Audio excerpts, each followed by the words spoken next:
White House release published Thursday, December 18, 2025. In year-end address, President Trump highlights America's historic comeback.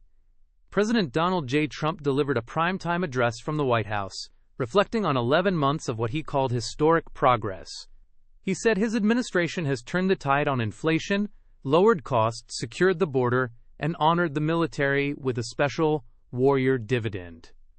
President Trump stated that more positive change has come to Washington in 11 months than any previous administration. He contrasted his leadership with what he described as 4 years of politicians serving insiders in foreign nations, saying he now fights for law-abiding, hard-working Americans. He highlighted transforming the border from the worst to the strongest in U.S. history.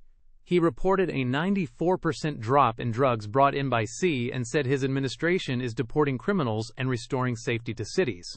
He also claimed to have broken the influence of radicals in schools, restored American strength, settled 8 wars in 10 months, destroyed the Iran nuclear threat, and ended the war in Gaza. On the economy, President Trump said prices for cars, gasoline, hotels, and airfares rose sharply under the previous administration, but are now falling quickly.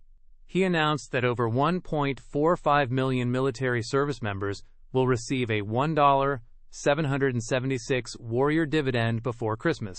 Looking ahead, he promised the largest tax cuts in American history, with many families expected to save between $11,000 and $20,000 a year. Next spring is projected to bring the largest tax refund season ever. President Trump declared a national energy emergency on day one and said gasoline is now under $2.50 a gallon in much of the country. He noted reverse migration for the first time in 50 years, leaving more housing and jobs for Americans.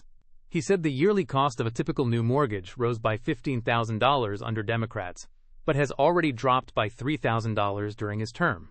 He reported securing $18 trillion in investment into the United States, bringing jobs, wage increases, growth, and greater national security. President Trump also said he is challenging large health insurance companies to lower costs and improve benefits for Americans. He pledged to reduce prescription drug prices by standing up to special interests.